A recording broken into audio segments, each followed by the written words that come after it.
when holding on is the bravest thing you've ever done. There comes a moment in life, quiet, unannounced, when you realize the tiredness you're carrying isn't physical. You're not tired because you worked too hard. You're tired because you didn't quit. You're tired because you kept showing up when nothing was responding. You kept believing when belief felt unsupported. You kept choosing hope with no evidence backing it up. And that kind of exhaustion, that doesn't come from weakness. It comes from endurance. If you're listening to this and something in your chest tightens, if you feel seen in a way you couldn't explain to anyone else, this message is for you. Because that weariness you feel right now, it doesn't mean you're losing. It means you're close. Let's say this clearly, because you've doubted it in the quiet. You did not imagine the weight you've been carrying. You did not exaggerate how long this season has lasted. You did not make up the feeling of waking up every day with pressure on your chest before your feet even hit the floor. And you are not weak for wondering, late at night when no one can hear you, was any of this even worth it? It was. Every unseen decision, every time you chose restraint instead of reaction, every moment you stayed honest when lying would have been easier, every time you kept your heart soft in a world that rewards hardness, none of it was wasted. You've been living in the space between promise and proof, between what you know deep down and what you can actually see. And that space, that's where most people give up. But you didn't. You kept going without applause. You kept choosing integrity while shortcuts were everywhere. You kept planting seeds in soil that looked dead. And here's what you need to understand. Lives like that do not go unnoticed.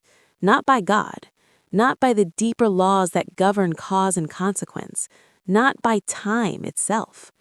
There is a reason the road narrowed, a reason distractions fell away, a reason certain doors stayed shut even though you knocked with everything you had. Sometimes what feels like abandonment is actually protection. Sometimes silence isn't rejection, it's restraint. A pause placed precisely at the moment you are about to walk into something too small for who you're becoming. Listen to this carefully. The moment you started feeling like you couldn't do this anymore was the moment preparation intensified. That's how it works. Not when confidence is loud, not when faith is easy, but when belief becomes quiet, stubborn, and almost exhausted. That's when things begin to move. You've been asking, why isn't this working? But the better question is, what is being assembled that requires this much patience? Because what's forming now isn't fragile, it's not temporary, it's not something that disappears the moment life shifts again. It's solid, it's earned, and it's timed. Some blessings arrive early and vanish just as fast, but others arrive late, after endurance has finished its work, after character has been forged, after you've learned how to hold what you once would have dropped. Those are the blessings that stay. You lived through seasons where effort produced no visible result, where prayers felt unfinished, where progress moved so slowly it felt personal. But something critical was happening in those quiet stretches. You were being shaped into someone who wouldn't misuse the gift, someone who wouldn't forget where it came from, someone who wouldn't collapse under the weight of answered prayers. That's why it took this long. You may not see the alignment yet, but it's already underway.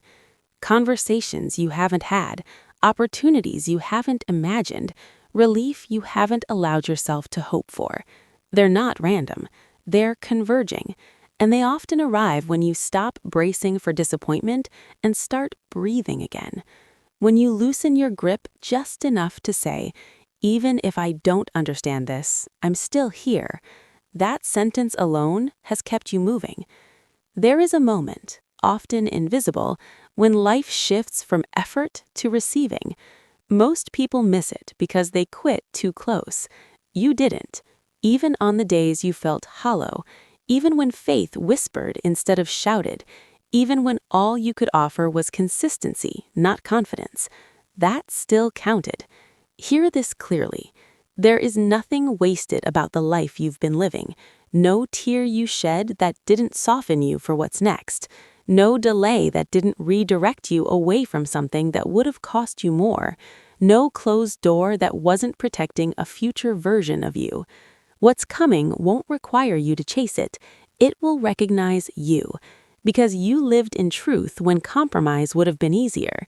You chose honesty over ease, depth over noise, long-term peace over short-term relief. Those choices accumulate, and eventually they call things toward you. That's why the exhaustion feels different lately, not like despair, more like completion, like something is finishing its work. Pay attention to that, because the universe doesn't announce arrivals with fireworks.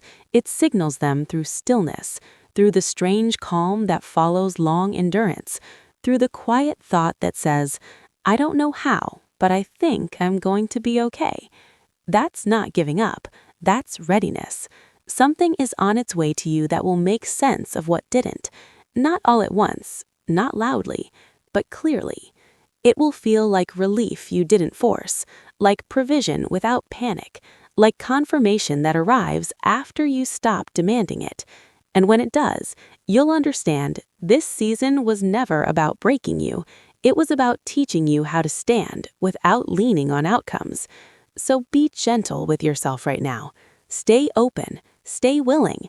You don't need to rush. You don't need to prove anything. You don't need to be more faithful than you already are. Just stay, because what's coming is already moving. And before this message ends, let's anchor this moment, not just emotionally, but together. If this spoke to you, if you know you've been holding on longer than anyone realizes, say it, write it, claim it. I stayed faithful, and I am ready to receive, not as a demand, as recognition. And if you know someone who's quietly enduring, smiling through exhaustion, believing without evidence, share this with them. Sometimes encouragement is the final piece that allows things to arrive. You didn't just survive this season. You were preparing for what comes next. Stay ready. It's closer than it appears.